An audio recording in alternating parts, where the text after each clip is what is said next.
All right, ready to go? Yeah. Okay. Right. Hello, one and all. My name's John Clare. This is Roman Krish. and this is the Post Watch Post Mortem. And this week, we just after watching Road to Perdition, the 2002 Sam Mendes film starring Tom Hanks, Charlton Heston, Daniel Craig. It's not Daniel David Craig, Craig, yeah. not Craig David. Daniel Craig. And it's fucking awesome. I absolutely love that film. It's a classic. It's a classic. I Yeah. mean, like even in the way it was made, like it's it's a film that's like early 2000 or like 2002, yeah. 2002. You can see this. It's not like an old classic, it's not like it's more of a movie of the 2000. If you see what I mean, with this idea of shot and everything. Well, to be honest with you, I mean, like when it comes to ideas of shot, I mean, good photography or cinematography is good cinematography, and that film is, although the colours are muted, it's not exactly what you might call like. I mean, it's kind of a good kind of juxtaposition against last week when we were watching Wes Anderson's the French Dispatch. Yeah. This is an art movie. The French Dispatch is an art movie. Yeah. It's like But the thing is, like, it's beautifully shot. I mean, the colours are very subdued. I mean, it's got a very kind of because it's set in the 1930s during the Prohibition era. There's a mood in the image as well. Yeah, like it's a bit like desaturated, slightly. Yeah, lots of rain. Lots of rain. Lots of rain. It starts with snow and then it ends with rain. Like no, it starts with snow. The middle part is like a lot of the There's weather. A lot of rain. There's a lot of rainy shots in there, but yeah, I think generally speaking, I mean, I think this film is just absolutely fucking wonderful. I think it's a brilliant film. I mean, things I like about it. Right, one thing it's definitely about. I mean, it's obviously about fathers and sons. Mm-hmm. That's the main kind of like narrative through point for it. Is that the like when you got the old Irish gangster and his son, and that kind of fucked up fractured relationship, and then you got this kind of, I mean, Tom Hanks. The things with Tom Hanks as well. I mean, this is one of the movies that kind of put him, because before that he was mostly known for doing comedies or do like romantic comedies. I think before that he did drama, but he didn't do like I think Castaway was before that. That was after. That was after Castaway. Mm-hmm. Okay, Castaway is the first movie I saw in cinema. Was it? I was very young at the time. Oh, but I remember seeing the movie at cinema. But yeah, like let's just say like Tom Hanks was generally seen as a bit of he was well regarded, even now still regarded as a really nice dude, all that kind of thing. But he was not like an actor like for vengeance movie, for like at that range of emotion, like vengeance or hatred or like. Yeah, but the thing is with this movie, there isn't any. Yes, there's vengeance, but I don't think there's hatred in there. No, there's no. There's no. Because like the things like I think Tom Hanks was perfectly cast as Michael Sullivan. I think he was just Sullivan. No, it's Michael Sullivan. It's Mike Sullivan. They write it Sullivan on it. It's yeah, they're both called Michael Sullivan, Michael Jr. Oh yeah, okay. Don't worry, I was paying attention, sunshine. Yeah. Okay, my bad. It's all right, son. But no, like the kind of, but I like the fact the whole thing about the tells the stories of fathers and sons and how the two like it's a nice juxtaposition because you got like Charlton Heston. I mean, whatever you think of his politics, he's a fucking awesome actor. Who's that actor? Is that the Charlton Heston? The father? Yeah, the father. Great. Great. You see the almost like the like how you said the falling down of the character. Yeah. So you see this character joyful and playful, and you're like almost like a kid when he's playing with the kids, of course, stuff like that. Well, and you can see his it's fall like yeah. Well, basically, his son undoes him through this kind of like rash and stupid action. Yeah, and basically force him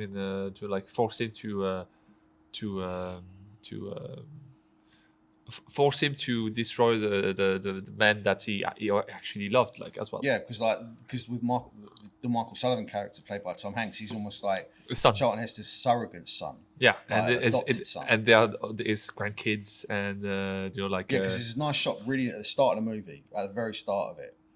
Not long after when Daniel Craig, who, by the way, I mean, you would not think this man went on to play James Bond. Yeah, like he played this snivelling, sneaky, yeah, cowardly wanker.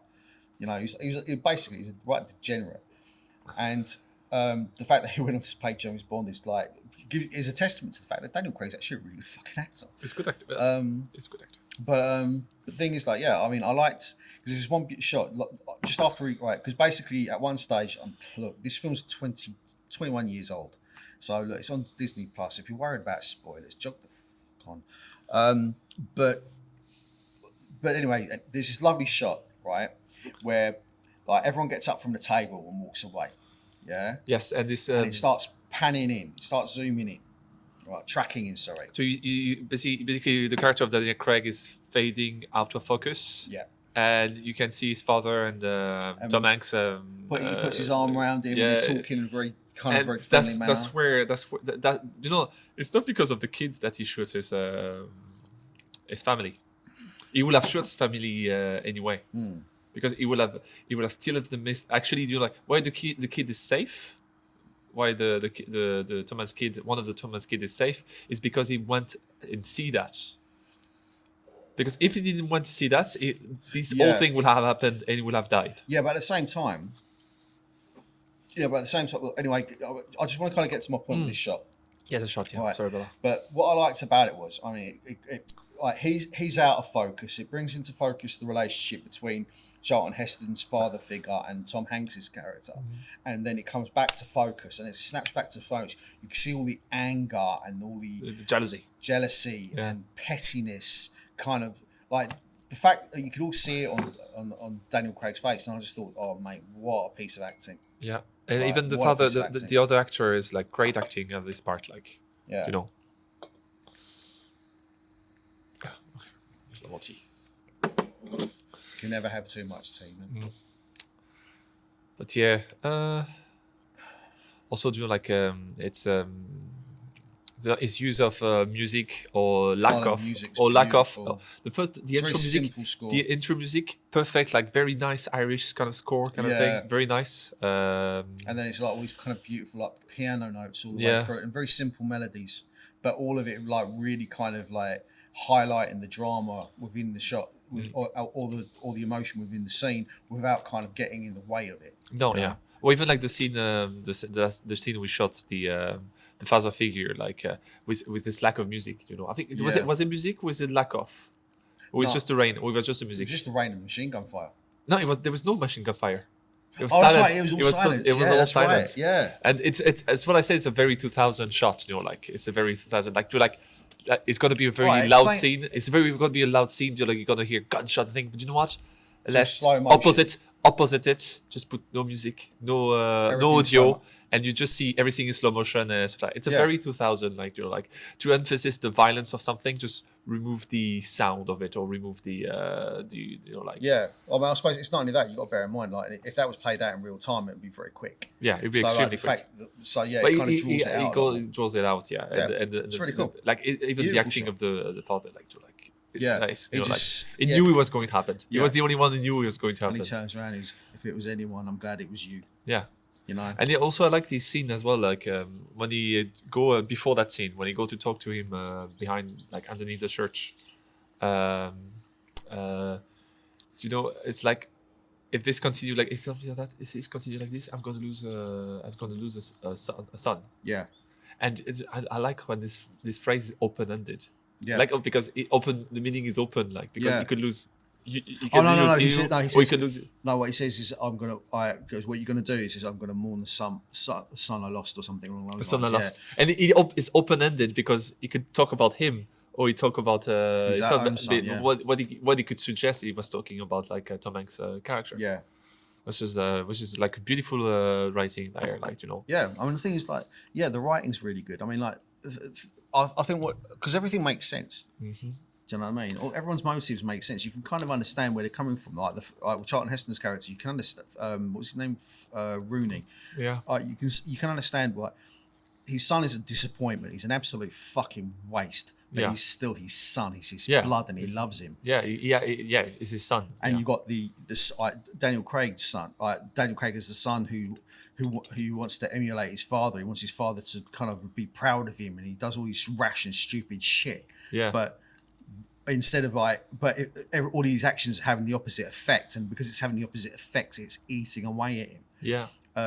With Tom Hanks's character and the relationship between him and Rooney, the fact that he has a bond with him. They have a bond of mutual respect and love. Yeah. Like he even says it. He says like Mr. Rooney's took us in when we had nothing, and he gave us everything we have.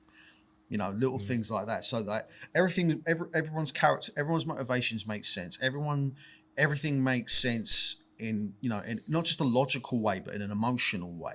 You know, and then all the actions that transpire afterwards, the kind of spiraling out of control. But it all kind of makes emotional and logical sense. And also, another thing I've got to say about this movie, which I absolutely love, it's 1 hour and 57 minutes. It's just shy of 2 hours if you include credits. I mean, again, one thing I love talking about quite a lot, I said that about one of my big compliments about the first John Wick movie is its economy and storytelling. And the same applies to this, because like there isn't a scene wasted. There isn't a moment where I'm sitting on my hands and getting bored. It's a very fast movie. It's a fast movie with a deliberate pace. If that makes any sense. Like there's one critique I have to make. There's two critiques I have to the movie. But we can talk about that later. But you're right. It's each second is felt, but not felt and it's going forever. No, it's felt, and it's take time for you to understand it. It takes time for you to analyze it. It takes time. Yeah. For example, like there's scene where some scene that are not necessary. For example, the scene when he shows Jude Law character shows his blooded hand. We just see his blooded hand on the window thing. Oh yeah, Jude Law was brilliant in this as well. I'm sorry about Jude Law. No. I loved him in this. His character was a bit like evil, over the top evil kind of character. Yeah, I know. Long nails, brown teeth. Brown teeth. Do like disgusting thing. Do you know? It was an evil character. Yeah, it was even more evil than the Daniel Craig character. No, I think Daniel Craig character isn't evil. It's not evil. He's just jealous. He's jealous. He's probably a little bit too cocky and a bit too sure of himself, but also at the same time. He went to kill his daughter, his wife and son, like personally. So he's evil. Well, yeah, you could say that. I mean, basically, his desperation and jealousy and pettiness led him to do evil acts. To be fair, when he went down the stairs or something like that, when the I can't remember the name of the son. Is Michael? Michael. They're both called Michael. Oh, they both called Michael? Father and son's Michael. Okay. Yeah. Okay. But like when the son Michael Jr. Come home and you see him like rushing down the stairs, because he's not he killed the wife, but he did impact him as well. You can see it like. Oh, there's a wonderful scene where so the mirror scene, the reflection scene. Yeah, that when the sun comes up and Daniel Craig's character, the Rooney Jr. and pulls down. It's just in front of the door. Yeah, and through the glass, so the Daniel Craig is in front of the behind the door, and the sun is the outside. Yeah. But it's dark outside. Where it's shot, they tell you that they are directly in front of each other. Yeah, but he couldn't see him because he couldn't Daniel Craig couldn't see him from the outside because it was dark, and so there is this direct it's a great shot. It's a great shot because the eyesight are straight into him, but it doesn't see him. Yeah. So there's a good moment of tension there. It's it was very nice. Fantastic, man. Also with light, there's a lot of work with light. I learned a lot about light in that movie, where the light was placed.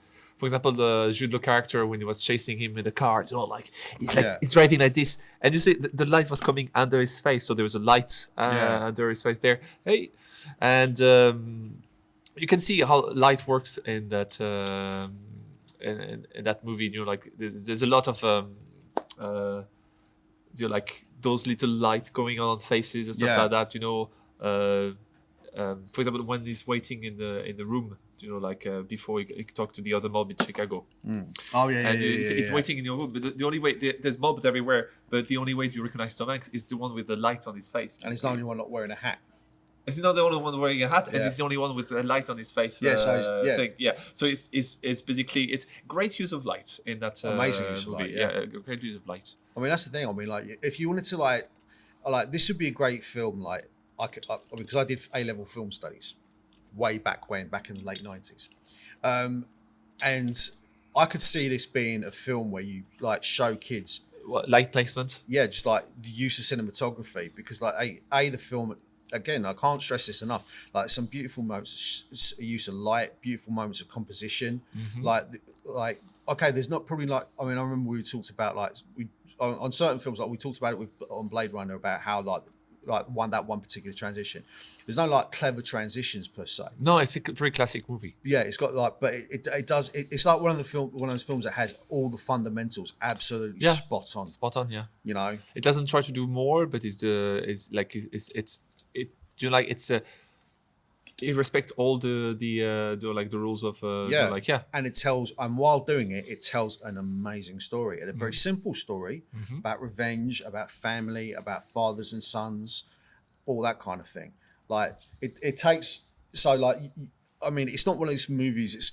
It's not a revolutionary film, but it's one of those movies like if you want to see cinema done very, very, very well, this is an amazing example of that. Acting very well as well, and absolutely, like, and the thing is, like, I mean, like, or you said actually you mentioned something about criticisms. Like one of them was probably Jude Law, and the other one is because it's an hour and 40 minutes.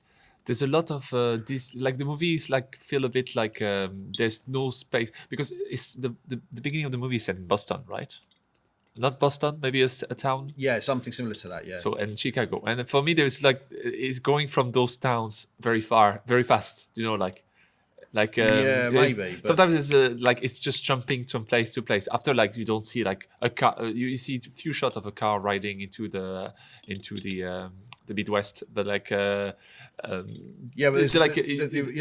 those are wasting shot if you use them all the time. Yeah, but also like there's like, for instance, there's one like in terms of the trip to Chicago, the way I think to kind of counter that criticism a little bit, because he turned like Tom, because they're driving into Chicago, like that's the first driving scene. Yeah, but Tom Hanks turns around to his son and says, "Get some sleep.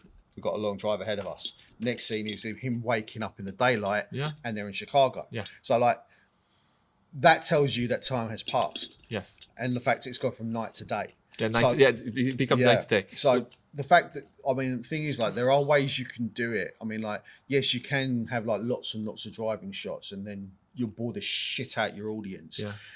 But yeah, you got to be, again, it's very. This is the thing with cinema, right? In general, because like it's not like a TV series. A TV series, especially a good one like Game of Thrones, before it turns shit in the end. I'm still not bitter about it, honest. But in the first couple of seasons of that series, one thing it did really very well, especially in the first season when they were going down from Winterfell down into King's Landing. Like they took their time and they showed the journey. Yeah. And they showed everything that happened on the journey. But like if nothing happened in the journey, like you don't have to show it. But yeah, exactly. But what the thing is, like that showed you that time had elapsed, and when it fell down at the end is like because they for some reason decided to shoot less episodes and decided to rush towards the end. Like, you know, people would like basically like teleporting from one place to another, and that's when that's when like. You know, yes, you can be economical in showing those kind of things, but if you want to show time and space, cinema doesn't always have the luxury to be able to do that. So it's got to find ways in which it can show the passage of time without showing the passage of time. Yes, you know, and I think, in fairness, I think. Like to counter that, like a travel is long and far, without being long and far in the movie. For example, a great example is Edgar Wright, Hot Fuzz, when he went to that London train- to mate, those series of transitions. yeah, it's a transition to like he went from train to no, he went to train to Taxi to bus, train to no, bus. train to bus to taxi, and as the shot go by, the connection Oh, starts his to get phone signal, yeah. getting lost. So like you can tell the distance is removed from civilization, Yeah. and stuff like that. It's great, a great shot if you want to teach you like somebody who went very far. While being interesting, but what the criticism was about was, do you know when he shot the father? I don't know what's the name of the actor again. Charlton Heston. Charles Heston. When he shot Charles Heston, and he called the guy goon in Chicago in the tower, and he hang up the phone, and he's already there. Do you know? See, Right. like, and I don't know what town was the. Well, you got to bear in mind, like this isn't like necessarily, from what I understand, right? Because I've never actually read the original source material. It's based on a comic book by the same name, Road To Perdition. And by all accounts, it's a brilliant comic book. And at some point, I'm going to have to make a point of actually reading it. And I think, to be honest with you, now rewatching the movie just made me want to read it even more. But you see, like that's a space dilatation, like yeah, I know, I understand the point. But like I said, like, or maybe the shootout was in Chicago. Look, wherever it was, I don't think it's necessarily that important. And I think, look, it's like anything. If you start scratching away, I'm being picky. Yeah, if you want to nitpick, you can nitpick. You can nitpick anything, but I don't necessarily feel that's like how else do you do that within the limited time that they have to tell that story. Right, so you've got to be judicious in your use of time, and you've got to respect your audience as well, because you can't expect them to be like, you know, if it's not relevant to the narrative, then why put it in there? Yeah, you know. So like, I feel like it's great because the only place that's been named is Boston. No, Chicago. Yeah. Maybe I think because of the Irish influence, I thought that the city that was set in the beginning was Boston. But you don't see anything of Boston. You don't see the key. You don't see the sea. You don't see the sea there. No. They don't name the town. You see it's an industrial town at the beginning. You know, like a town with a lot of history. And it's near Chicago. So it could be any town, to be fair. Yeah. And that's the thing. It's like, again, sometimes it's important to like give a place a sense of place, and you can do that by naming somewhere. But I think also, like what you've just said there, like the fact that there's a big Irish community, the fact that it was very industrial, you know, already those things kind of indicate that it's somewhere on the western seaboard of the United States. Yeah. So for the Irish influence and the but you didn't see the sea, so it couldn't be Boston or something like that, or New York. New York, you'll see what like, you know. Even from the movie was set in the 1940s, 1930s. You know New York. Like everybody has a vision of New York in that time. Even Chicago, to be fair. Like you see the river of Chicago. I don't know. I can name it from the. We actually know someone from Chicago. We could actually ask her. We could ask her like later on. April, what's the name of the river? Chicago? Yeah, I know it's the Chicago River. I think it's the Chicago River. Okay, well, I think it is. Okay, we could always look it up at some point after the podcast. I'm not going to do it now. But I think that the story's like really cool. It has a real sense of place, and it has a real sense of time as well. Because even when they go into Chicago, like everyone's wearing fedoras and long jackets. It's like set on the props and everything. Costume perfect as well. Yeah. Props perfect as well. It's you have a sense of time. Do you know? You have, Do you know what I mean? I think to be quite honest with you, this is one of those movies you could definitely use this as an example of like effective, brilliant storytelling, and within the medium of cinema. Yeah, it's like an hour and a half, and you saw like a story from beginning to the end. Like, it's fantastic. Yeah, it's really and you really took good. your time. Like for example, like the first scene when the kids saw his father criminal like activities. Mm. It's a brilliant scene as well, too. Like he's looking through this little rock, and like you see his father. You know it's his father because you hear his voice very near, and you see his two legs there. Even though you didn't see his face, you know that his father is there. And not only that, I'm just having a look at his filmography. He did 1917. Oh, it's just about 1917. He did 1917. Great. He did Revolutionary Road, Skyfall. Skyfall, okay. He's known for doing a few Bond movies as well. Trying to find out. Great use. Oh, to be fair. Oh, he was an executive prince on Penny Dreadful. I watched that. That was pretty good. Great use of time. Great use of time in 1917 as well. Like He's got quite a few. He's got quite a few producer credits. Yeah. Like previous, like for his direct. I mean, he's like Cabaret. Never seen it. Cabaret? Oh, he did American Beauty. In Cabaret as well? Huh? No. It's Yeah, he did Cabaret TV movie. No, sorry. I thought it was Moulin Rouge. No, it's a Oh, different okay. movie. So he did Also American. starring Jude Law. Right. So he did American Beauty. Have you ever seen that? No, never. Good movie. He did Jarhead. Have you ever seen that? Good movie. Revolution Road. I haven't seen. Jarhead. I saw Jarhead. Yeah. Yeah, I saw Jarhead. Yeah, Jarhead's really good. I Yeah, like yeah. Jarhead. Oh yeah, he did Spectre, 1917, Empire of Light. What else? Yeah, he's done a few things. Is a good director. Like He's a really good director. Yeah. He's a really good director. He knows how to put together a really good movie. You know, and I think without question, I mean, like out of all of his movies, this is probably his best. Which one? Out of the ones I've seen, Road to Perdition. I think 1917 is a great movie. So do I. Yeah. I think 1917 is a fantastic film, but I think this is better. Oh. I mean, we could argue the toss one way or the other. I mean, it is subject, you know, it is obviously subject to conjecture, but you know, I think it's a really. I mean, I think of the Come two. on, the scene when he's running and all the. I'm not like, disputing that. It's like it's okay. Okay, 1917 is bigger than this. Yeah, movie. in scope, yeah, And it's scope much is bigger. Yeah. And look, 1917 is fucking fantastic, and we're going to have to do it as Jarhead well. as well is a very Jarhead's cool a really movie. good movie. Like it's a war movie without like it's not a war movie because it is a war movie. Yeah, it is set a in, war movie, yeah. set in Afghanistan, But like right. there's no like it's like I like Jarhead. We need to watch Jarhead and talk about it. Yeah. It's a pretty interesting movie. And 1917 Yeah. as well. 1917, Yeah. I would quite happily rewatch Rewatch that it, movie yeah. without a question. Those movies are bigger. Like Yeah. It's yeah. But things like because like with this movie, it's like it's not a bombastic film. No. You know, It's not a pretentious. No, I didn't mean pretentious. Like, it doesn't break the. It doesn't break the. Like. Break the it's- mold? No, not break the mold, or it doesn't. It doesn't break standards or Yeah. make new standards. It No, doesn't. no. No, like, it doesn't make new standards, or Yeah, it doesn't.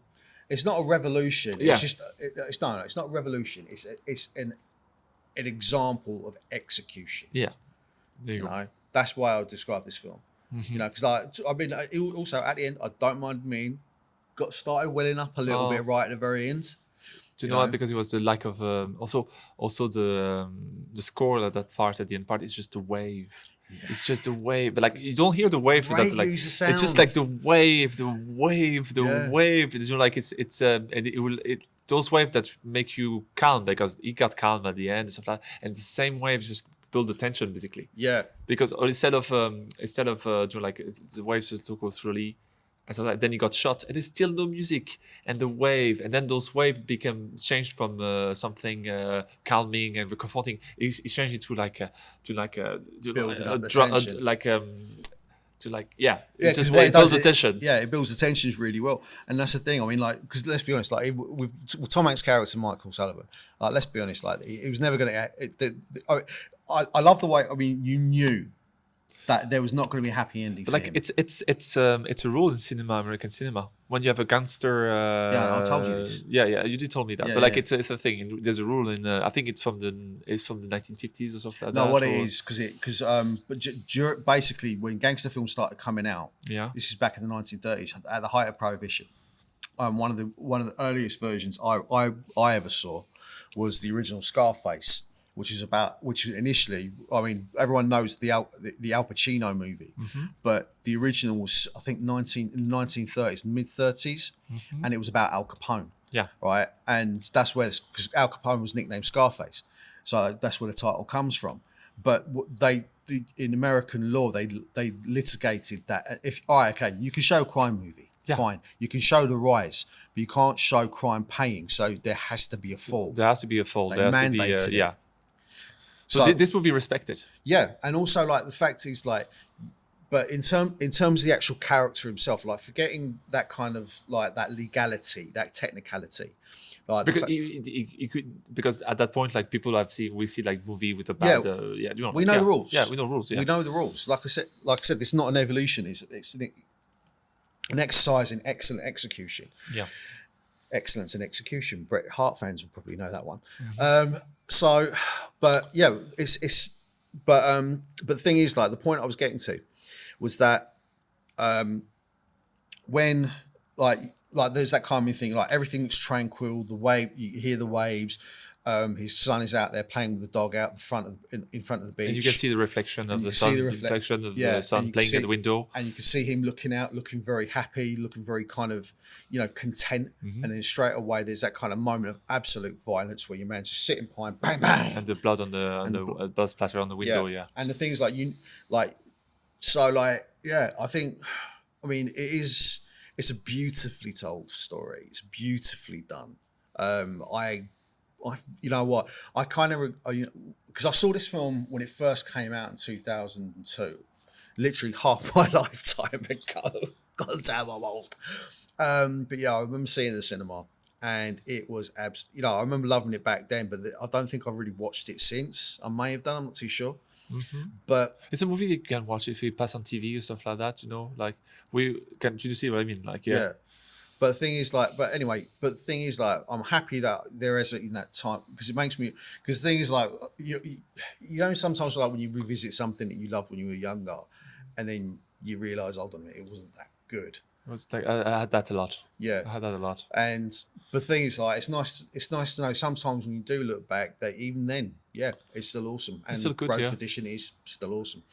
You know, in fact, I would probably, as much as I did love it when I first watched it, I actually love it more now. I think this is a really fantastic film. It's a good movie. Oh yeah, unquestionably. You're right. You know, like those movies that you. Sometimes you have a movie that you ate when you were a kid because you were bored or something like that, and you rewatch and say like, "Oh, it was a good movie actually." You know, like, yeah. Well, I think as you get older, like your values change, what you expect from cinema or what you expect from entertainment in general. Your tastes change, yeah. Like, I mean, I'd like to think I'm a little bit more sophisticated than I was when I was younger. Oh, yeah, maybe. You know, I was quite a sophisticated child, though. Yeah, I still think I'm still like a kid, like, you know, like. So I enjoy like a kid movie or stuff like that. You know, who like, doesn't, mate? I love The Incredibles. Incredibles is fucking fantastic. Like if it's a good movie, it's a good movie. And who doesn't love? Yeah, well, I think that's the thing, though. I mean, like even kids movies, like good kids movies, will always like. At the end of the day, if the fundamentals are there, if they get the fundamentals right, it doesn't matter. Like where, like Toy Story being a great example of that. Yeah, like. It's a kids animation, and you could initially dismiss it if you wanted to, as it just being this dumb kids cartoon. But it's well made, and its acting is on point. And you know, like it felt right as a kid, and it felt right as an adult. Yeah. You know what I mean? And that's the thing. Like, I mean, anything done well is done well. I mean, like, I could quite, you know, I mean, I like watching. You know, I've watched cartoons. I mean, I've watched manga. I've watched, you know, well, I mean, like recently, like a great example, and I remember saying this to you quite a lot. Like anyone who's watched Arcane, right? Oh yeah. I have no interest in League of Legends. Me either. I'm never going to play it. Yeah. And I remember sitting down and watching Arcane and being utterly blown away. Yeah. Like it was shockingly good. Fortiche are an amazing animation studio. It's a 10 out of 10 movie. Oh yeah, without question. TV show. Without question, it's absolutely fantastic. So like, So yeah, it's an animation. So fucking what? It's about a video game I've got no interest in. So fucking what? It tells an amazing story and it does it really fucking well. Yeah. And I think that's what's important when it comes down to it. Because you can have like a beautiful, well animated or beautiful, well shot movie. If your story is like, like it's not there, like yeah. Yeah, I think. I mean, for instance, like last week with the French Dispatch, I kept going on about how technically I respected the film, but I was utterly bored by it. When you left, I rewatched it the second time. I watched 3 movies. I watched The French Dispatch Again. Twice, and also I watched it like basically half one. Yeah, I basically watched it 3 times that night. Oh yeah. And I tried to understood, and you know what? That some of the story are better than the others. Well, that's going to happen with anthologies. That's just what happened. Like, yeah. And the last one of the food critic thing, I think it was like a bit too much. It was like, it was not the, yeah. And you know what? Even the Revolution, Kids Revolution one, you know, it's not, it's a beautiful shot. It's a beautiful, there is some beautiful moment as well in the movie, but like it's like it was like, and then I watched the Darjeeling Limited, beautiful movie from beginning to end. Like you should watch that movie. We'll watch it in the future. Definitely. And you know what remind me of the French Dispatch? Remind me a bit of there's the one with is in an island thing. You know, with a Boy Scout. I can't remember. Was it? I don't remember the movie, but like it reminded me of this like. This movie that's a bit too much. What's the name again? I say the guy right all the time, but like Wes Anderson. Wes Anderson, and like this movie was French Dispatch was too Wes Anderson, like, you know. Yeah, I think sometimes, you know what I mean. Like again, I think we've like as a direct comparison between the two. Sam Mendes is a good filmmaker. Yeah. Right. He's a filmmaker who will tell a great story. It'll be beautifully shot and it'll be well done. Does he have a special sauce that you can see on the image? Not really. Not really. No. He doesn't put an extra sauce. But the thing is, Wes Anderson is a bit more esoteric. He's a bit more quirky, a bit more, you know. And the thing is, like sometimes that can work really well because the 2 films I've seen so far of Wes Anderson are Grand Budapest Hotel, which I actually loved. I thought it was fantastic. It's a great movie. And was great rhythm. But that's a great rhythm. It doesn't stop being interesting and being funny and being it doesn't stop. Yeah, but the problem with I think it's the same with like any. I mean, I always say like in terms of creativity. Like sometimes I think like when it comes to if you've got. And I think with Wes Anderson, because he's built up a huge cachet over the years, and justifiably so, right? Because I mean, I may not have watched all his movies, but from what I understand, a lot of his movies are fucking awesome. That's awesome, right? So, so he's built up a very strong cachet with his studio and everything else. Yeah, right. I think he did the Royal Tenenbaums as well, didn't he? Yes. Yeah. So he's done a lot of really good movies over the years. He's got this huge cachet, and then when he wants to make a film for himself, right, even though it may not, although his movies may have that kind of unique style, but sometimes like when you've got unlimited creativity, unlimited budget, and no one's a lot of yes men as well. Yeah, a lot of yes men. No one turn around to you saying, "Hold on a minute, I don't think that's a good idea." Yeah, that's there's a lot of franchise that I think they're like Star Wars, the prequel. Yeah, should have somebody says no to some idea. It's like poetry, it rhymes. It rhymes. But like, do you know what? What's the name of the director we just watched the movie? The name of the director? Sam Mendes. He doesn't have a sauce. There's no Sam Mendes sauce. But like, Edgar Wright has a sauce. Yeah. Christopher Nolan has a sauce. Definitely. Guy Ritchie has a sauce. Oh, definitely. So like, and this director doesn't have a sauce. But like, do you need to have like a? Well, actually, I think his background was in theatre. I think he was actually known as a theatre director. Okay. So that's probably why, like, I mean, it's like classic. That's why he stayed to classic, and that's probably in terms, like I say, his fundamentals are there. Okay, he may not. I think, the problem with that kind of like special sauce, that kind of esoteric aspect to someone's creativity. Yeah, like, do you need that to be a good director? I don't. I think, to be honest with you, like Quentin Tarantino has a sauce as well. Like, I mean, but sometimes you can go too far in the other direction. Let's be like, okay, let's go with. I haven't seen it yet. Yeah. But from what I understand, it's absolute wank. was Thor: Love and Thunder. Taika Waititi, yeah. Taika Waititi. He has a source as well. He has a source as well, but the problem is, like, from what I understand now, I shouldn't really. I'm not judging the film because I haven't seen it, right? But I'm only going by what other people have said.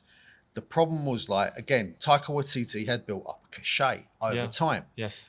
Justifiably so. Because of Jojo Rabbit, who was Jojo Rabbit is fucking fantastic. Jojo Rabbit was released Just before that. Yeah, just before that, and then and before that, Thor Ragnarok was great what as we well. do in the shadows, which is fantastic. Like he's made some good movies, so therefore, justifiably so, Marvel probably turned around and said, "This is a safe pair of hands. He's going to make a good movie." The problem was, from what I understand, he basically had too much and a lot of yes men, unlimited budget, could do whatever the fuck he wanted, and then it turns into a complete mess. And that's why what we do in the shadows is great, because it's limited. Yes, he had no budget. He was made in New Zealand for next to no money. So basically, he was making his own costume or stuff like that. You're like, it's just limited, and from the limitation come a limited potential. Like, you know, creativity is born of constraints. Right. Okay, but like, what I was saying is, like, do you need that special sauce to be a good director? Or to be like, maybe you need it to be separated, you know, like, or stuff like that. I think you got a point. I think you definitely. I think with any kind of like, because me and you have had this discussion before, and you said to me, which I think is valid, that directors are basically the conductor. Yeah. And the thing is, like, how you conduct the orchestra. I mean, I'm not a big opera fan, but this is what I'm kind of assuming if we're going to kind of take this analogy to its like logical conclusion. That if you're a conductor, like that, you have to exude a certain amount of confidence, a certain amount of creativity when to bring all the different parts of the orchestra to make them all sing literally. Yeah. With directors need to kind of like be able, because at the end of the day, not only they're responsible for the acting and overseeing of the script, but they're also overseeing of the edit, overseeing of the cinematography. So they've got to bring all these parts together But some directors have a very clear vision. Yeah, for example, like Blade Runner, what's his name again? Ridley Scott. No, the other one. Blade Runner. No, the new one. Dune as well. Danny Villeneuve. Also, Danny Villeneuve kind of have a source. He Yeah. doesn't have a source really. No, he doesn't. Do Danny Villeneuve has a source? I'd say so. What's the source of Danny Villeneuve? I don't know. I don't think he has one. No, that's the thing though. He's a good director. I think it's just a good director. No. I think with him, like, again, What's the source of Denis Villeneuve?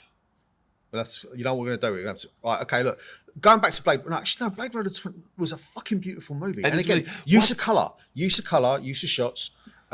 Like, again, there was a definite visual style to 2049 that was also apparent in Dune.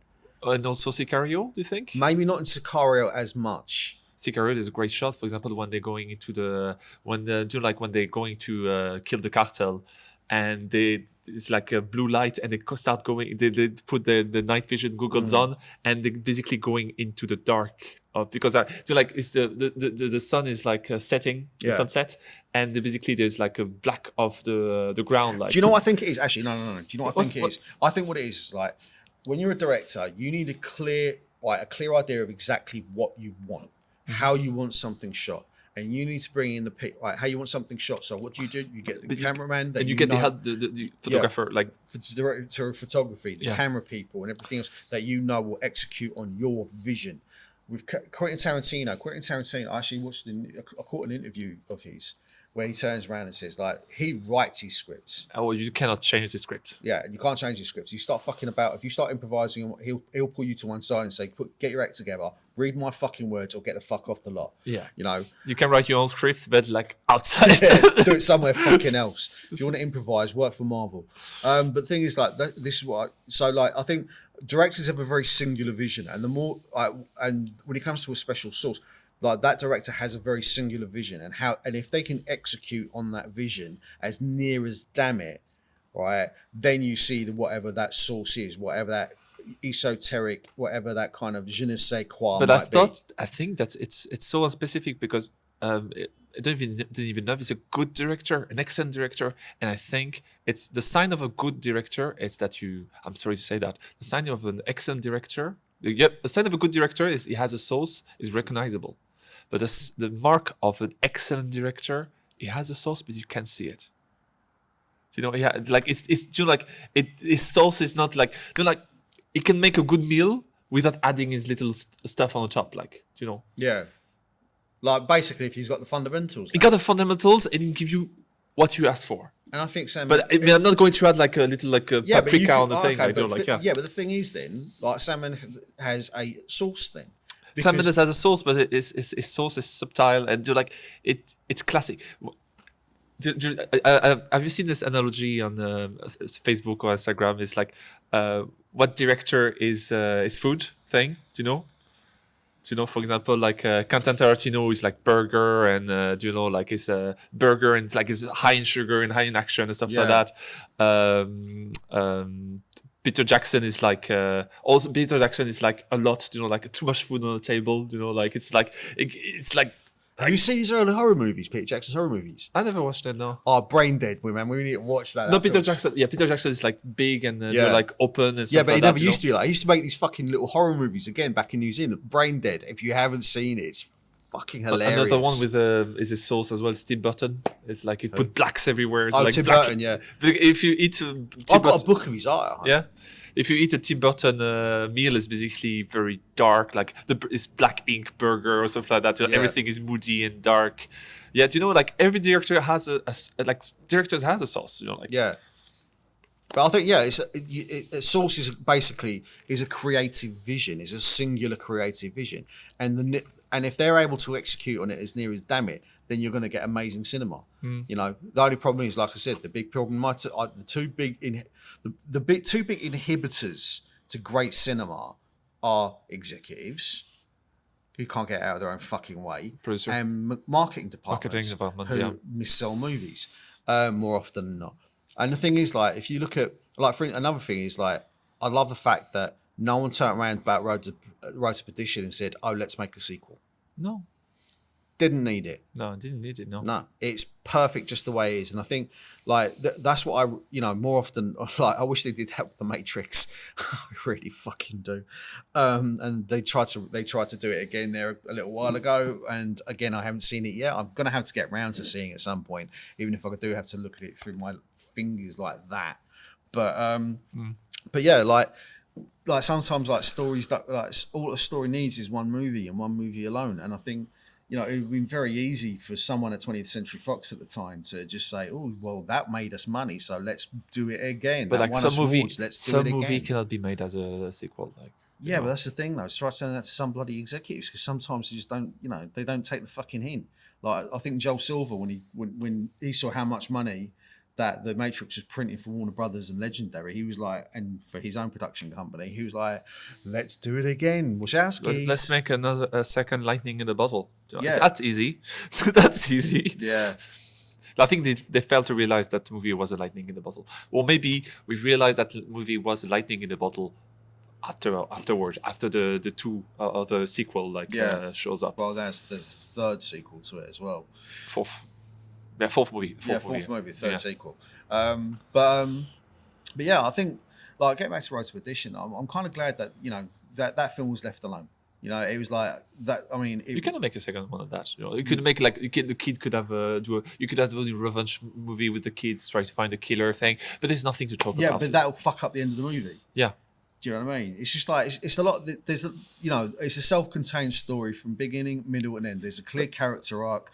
Like I said earlier on, all character motivations make absolute sense. Mm-hmm. And I love the fact that there's a real strong, like, there's an undercurrent of the relationship between father and son, which I absolutely adored. The juxtaposition between the Rooneys and the Sullivans, and how both, like, the son, like, how they can both break down and both be not only that, it's almost like with the Rooneys, with Charlton Heston and Daniel Craig's characters, like, how the actions of one Like the fact that he found out later on in the movie when Michael presented him with the The information, proof that his son was like still stealing him. from him. Yeah, yeah. Like, so he, so like how much, like basically power and privilege had completely corrupted his son. And don't get me wrong, He doesn't even look at it when he throw it at him. The proof Doesn't even look at it. He doesn't even look at it because Yeah. he knows. And you can see the hurt and anger in Charlton. Charlton Heston, fucking hell, man, he was an absolute titan in this film. Like again, like Is it still alive? Is it still alive? I think he is still alive. Oh, Yeah. But the thing is, like, I mean, again, whatever you think about the man's politics. Well, what you talk about that? I don't Well, understand. he's headed. I think he was like a very big figure for the National Rifle Association in America. Like There's a very anti-gun thing at the end of the movie as well. Like he said, like it's the last time I touched a gun in my life. Like when he was ready to shoot the Jude Law character. Yeah, there's a bit of an anti-gun message, like slightly just there. Yeah, it might be like very subtly laid in there, but the fact is, like, whatever you think about the man's politics, and he is quite right wing by all accounts. And he gave this very famous speech to the NRA where you can take this gun out of my cold dead hands, where he held up like a Remington rifle. That was not in the movie. That was like no, that was a real speech. That's what he did in real life. Okay. So like, whatever you think of the man's, like I said, whatever you think of the man's politics, I mean, he was clearly an amazing actor, and this movie typifies that brilliantly. Yeah, it's when the scene when we show him again at the end of the movie, and you see the destruction on his face, like all this thing were done, and it's a character that you see like joyful, and even the character of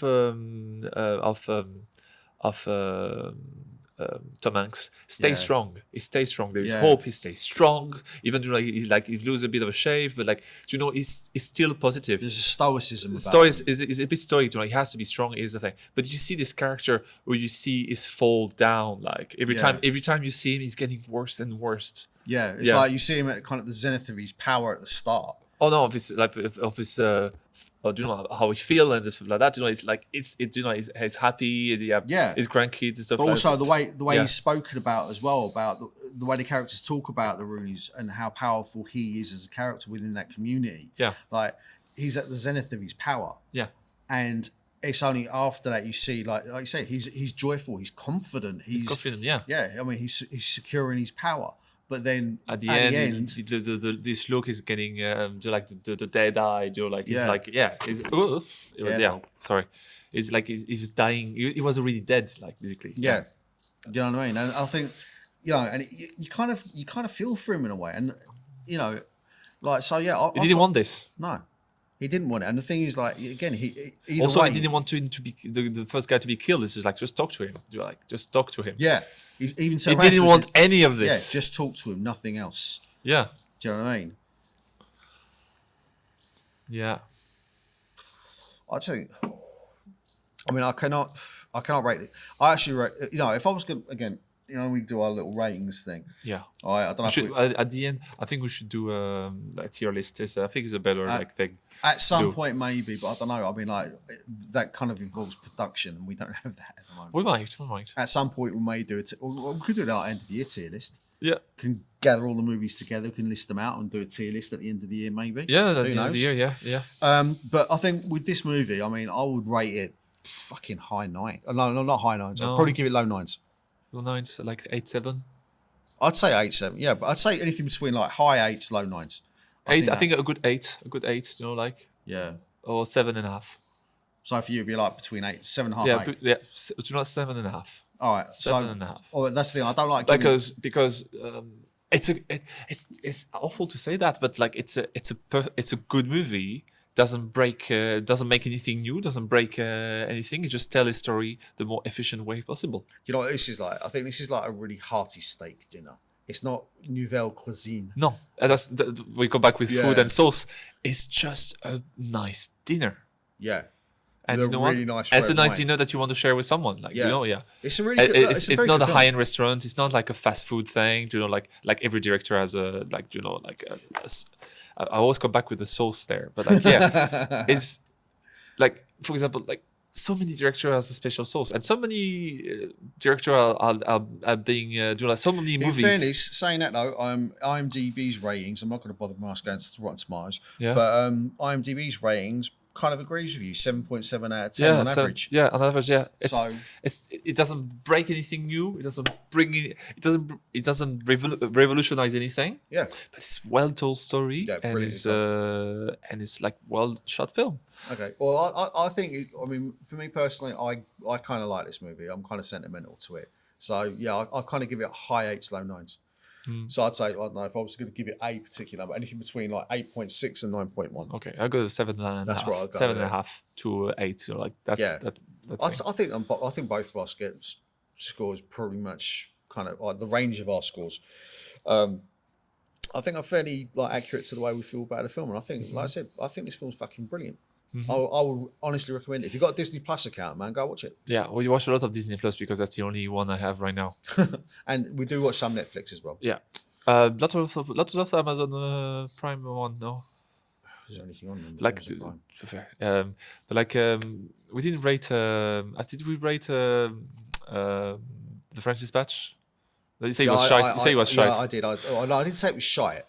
I said it was. I gave it like high 4s, mid 5s. Okay. No, sorry, high. I'd say about anything between like. I'm going to change because I think I already like around like too high. I think it's like a 6.5 to 7. You know, like 6.5 to 7. Okay. Or maybe, do you know what? It's going to. I'm sorry, going to lower 5.5 to 6. Basically, you know, because it's too much of a sauce. Like it's just like ruined it. You know, like it came instead of giving a tablespoon of sauce of the sauce, it just came like oops. It's just like oops. But sometimes it works. Sometimes it works. For example, the Grand Budapest Hotel, it works. Oh no, it works fantastically in that film. But like this one is like oops. I'll just put too much sauce now. Or like oh fuck, you know. It's like it's everywhere, you know. And people like the sauce everywhere. Just like you cannot do like yeah. It's Fair this allegory. That's this image I have there. Like yeah. Yeah, that's the thing. I mean, like I think with French Dispatch, I mean, like look, I respect its technical skills. I just thought it was fucking boring. I fell asleep in it twice. I didn't fall asleep during watching Road to Perdition at all. No. At one point, like I went from. This is one of those movies that made me go from sitting back here and to see forward. Sitting forward. Yes. And the French Dispatch is the one that can make you going like this. Yeah. Into your seat until you just like become one with your sofa. Like, yeah. You know, yeah. Exactly. I think that's what that meant. So yeah, I mean, it was a nice kind of contrast between watching that. I mean, again, like last week's movie, French Dispatch, was again. I've said this word fucking half a dozen times already. Esoteric. It was a bit quirky, a bit weird. Yeah. Yeah. This movie was just like an excellently told, well put together, brilliant fundamentals. Yeah. Excellent film. Yeah. You know, and I can't recommend it. It's classic. Enough. No, classic. Yeah. It's not a classic. It's just classic. Oh yeah, it's classically told. It's well done. I mean, like I rate it very highly, and I think it's very, very good. Mm-hmm. You should watch it. Yeah, go check it out if you haven't already. Yep. Okay. Right, well over for time. 57 minute. Do you know what? Should we leave it there? Do you think we've said enough? I think we said enough about the movie, and we can see each other. Can see people next time, maybe for another movie. Okay, then we'll round it out here then. So, anyway, thank you very much for watching the Post Watch Post Mortem. You've all been very welcome. Thank you for taking part. My name's been John Clare. I've been Roman Crash, and this has been Post Watch Post Mortem. We'll see you next time. Hey. Bye. Bye.